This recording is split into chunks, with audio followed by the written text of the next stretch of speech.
So I saw Joker 2, and I was going into the movie with, certain expectations. I knew it was going to be a musical. I knew Todd Phillips was taking the movie in a different direction, and he definitely did that. And I loved it. It was the best fucking thing I've seen all year. He took a hell of a swing, something nobody would do. No director would do this. No Hollywood studio would do this. And they allowed him to make this. They spent like $200 million on this movie, and they hit a home run for me. For me, I can care less about other people, because when you go on the internet, that's all you see is the drones and the tools and the bots, and they all say the same thing. And oh, the movie was boring, or like they didn't get it, so they gotta, say it's bad execution because they didn't understand it, or like it's bad writing because they didn't like it. You get a lot of that, and it just like proves that the audience really doesn't deserve good things. You don't deserve good things. You don't deserve directors trying to make good movies. All right, let me just get that off my chest. Because I went in the movie knowing it was getting bad scores, and I was prepping myself thinking, maybe it is bad. But then you watch it and you're like, holy shit, like this is just way over everybody's head. It's too smart for people, man. It's challenging the audience too much. And I feel like that's, you know, exactly why the movie's getting hate. I don't care. I don't care what you think. Like, that's exactly why it's getting hate. Um, People didn't get what they wanted, didn't get exactly what they wanted, so they flipped out. Um, this movie's really good. Like, quite the swing he took, quite the risk. They didn't need to take this kind of risk making a musical. I knew it was a musical going in, most people didn't. And it's more of like a jukebox musical. It's not like original songs. It's a bunch of songs you've heard before. And I feel like it's perfect. Like, it's a perfect follow-up to that first Joker movie. Because, if you even watch the first Joker movie, he is like dancing a lot. And there's a lot of like music elements to the movie. A lot of dance numbers, really. And he just continues that in this movie. It's the same tone. It's the same style. It's the same type of film. So why did everybody have this vitriol reaction to it? And I looked up like several reviews, like maybe like 12 different reviews. They all say the same thing, which is another thing where like I think groupthink's happening and the zeitgeist has already been made up about the film. And it's gonna take a couple years before people realize, how good the fucking film is. Just like with any like really good film. I'm a comic book fan, but this is not a comic book film. Like Arthur Fleck is not the Joker. And I think that's the point they were trying to make in this movie. And I really think like that's Joker is an idea. I'm an idea. Like y'all remember that from I forget what movie when Joker says that, I'm an idea. Like and it really is like Joker's like this shadow self of Arthur. And they even set it up at the beginning of the movie. And there's gonna be spoilers in this review, but yeah, they open the movie with an animated sequence that's just like an old timey Warner Brothers film when they used to open films with old cartoons, and that's another thing. This movie's like a classic callback to old school Hollywood and stuff like that, with the musical numbers and the opening animation. It's just like, it's so old school, but so well done, so beautifully done. Like there are several moments where I'm choking up, or like something will happen to Arthur that just makes you uncomfortable, And there's definitely something that happens near the end that makes you feel very uncomfortable, you know what I'm saying? And that's the whole movie. There's just very uneasiness to the movie. There's a very uncomfortable feeling throughout the movie. And I feel like that's a good thing to go for with this type of movie. This is not a fun popcorn comic book film. And people keep trying to say it's a comic book film. It's like, no, this is a film. This is art. This is what art looks like. This is what it looks like to look at art. You know what I'm saying? Like, this is, this ain't fucking Miss Marvel or whatever the fuck, There's not a lot of action sequences for you fucking bros out there. it really is a dissection of the Arthur Fleck character from the first movie. Todd Phillips, the director of this movie, is really dissecting that first movie. And that first movie is really dissecting like superhero films in general. Just like turning them on their heads. And he turns this Joker character on its head. And you don't expect any of it. Like, it defies all your expectations. If you went into this movie knowing what's going to happen, you're a fucking liar. You know what I'm saying? Like, there's no way anybody knew what was going to happen in this movie. And isn't that what we want? Don't you want something that's original? Don't you want something that you've never seen before? I've never seen a movie like this. I've never seen a movie about a villain that's also a musical, that's also like, you know, a mental illness like type movie, like a One Flew Over the Cuckoo's Nest type thing, but a musical. Like, you know what I'm saying? Like, there's so many elements going on. Joaquin Phoenix does a great job as Joker. Lady Gaga does a great job in the movie, and I just love all the twists and turns they make. I'm a big comic book fan, as you can see by the shit around me, the shit I'm wearing. Big comic book fan, big DC fan, and I'm glad that they made this movie. And I love all the comic book nods that are in the movie too. People like to say that Todd Phillips hates comic book films. Well, if he hates them so much, why does he keep putting so many fucking nods to the comic books in them? Like, you know, if you read The Killing Joke, you've seen the Joker sing in that book. You know what I'm saying? So the whole musical thing, this is not coming out of nowhere. You know what I'm saying? Like, Joker is a very musical character. This would be something he does anyway. And the Harvey Dent edition of the movie was great. And even seeing Harvey Dent's like face get scarred at the end was brilliant. Like, in the courtroom scene, that's great. I can't believe so many people missed that in their reviews. You know, talk about this movie. Oh yeah, we get to see Harvey Dent, half of his face get blown off. Like, that's brilliant, brilliant. They didn't need to add that. You know what I'm saying? Clearly, people didn't catch it anyway, so it didn't fucking matter. But you know, those subtle comic book nods they add like over and over in the film.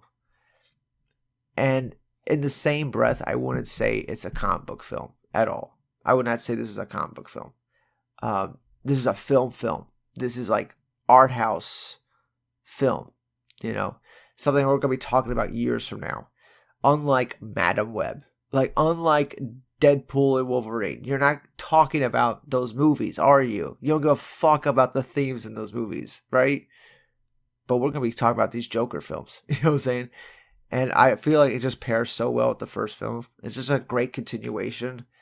And, dude, I just don't understand. I can't comprehend why people are disliking this movie, like, or why it has such low scores when even the color palette alone in this movie, the contrast between blue and yellow, you know what I'm saying, in the movie, like the darkness and lightness, the cold and the warmth, you know, like just that alone makes it a better film than fucking Deadpool Wolverine. You know what I'm saying?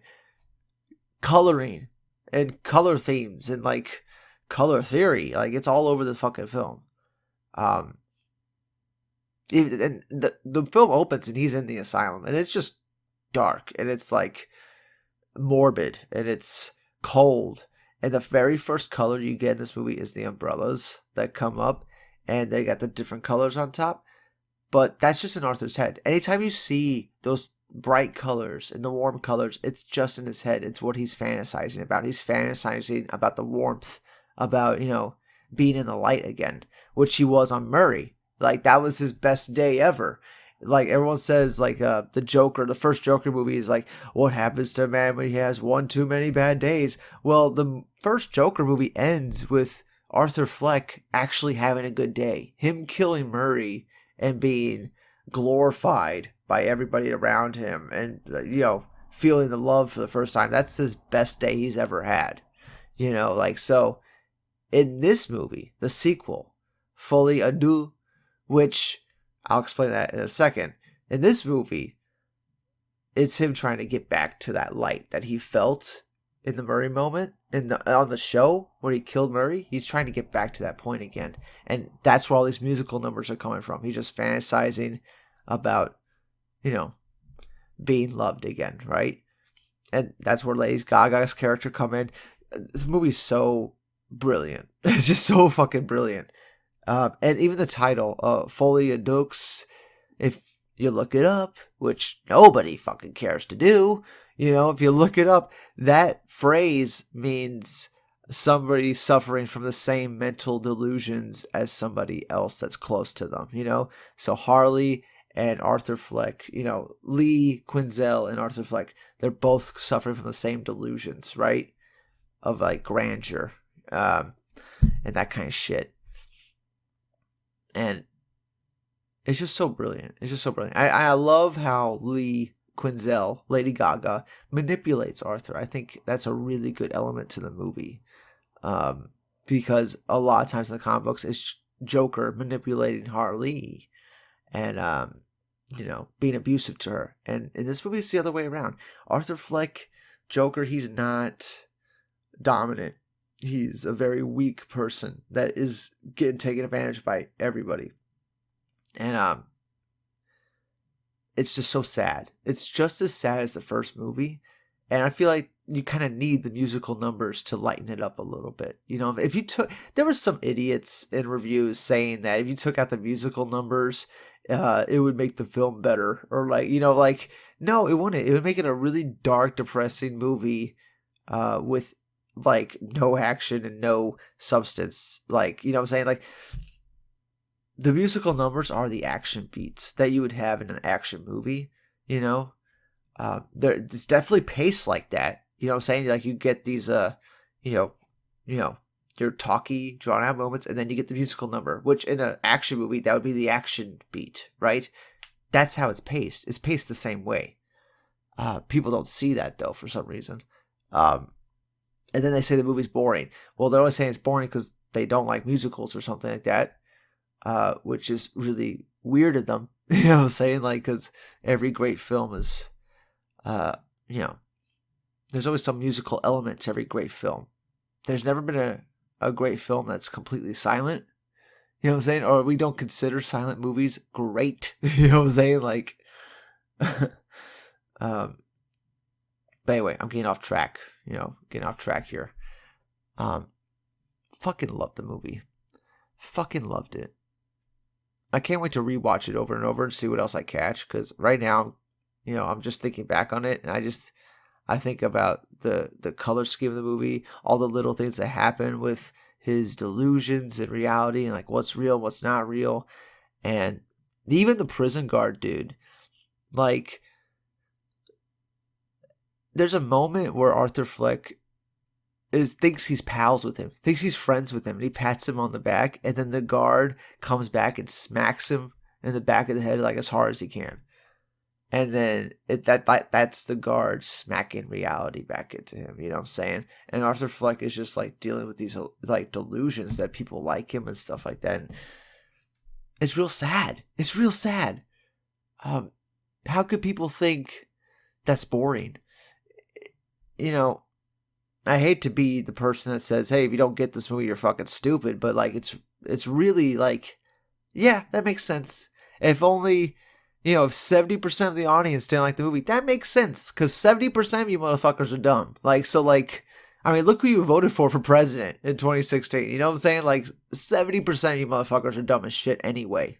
Like, yes, the film challenges the audience. Boo-hoo. You really gonna cry about that? You're really gonna say that's why the movie's bad? Because it challenged you? It didn't fucking, like, roll over to every fucking need you fucking had? Or, like, every want you had? Like, it's just so annoying. It's so fucking stupid. We can't have anything new, can't have anything original in Hollywood in movies because of the fucking audience and how dumb they are. Sorry. Like, that's the reality we're living in. That's not the delusion. That's the reality. You know what I'm saying? A film comes out like this that's wholly unique, wholly original, is going to cause endless amounts of discussions, like for years to come. And all the dumbasses out there have to say is that, oh, it wasn't executed well. Oh, it's poorly written. It's boring. That's it. Quite the insight. And that's like most people's fucking reviews of this movie. Like, it's fucking ridiculous. Sorry, I'm getting a little heated. Because the movie was fucking good. It was fucking good. I'm a comic book fan, but I don't really care if it was a comic booky thing or not. I just want a good movie. I'm a film fan as well. I have lots of films that I own.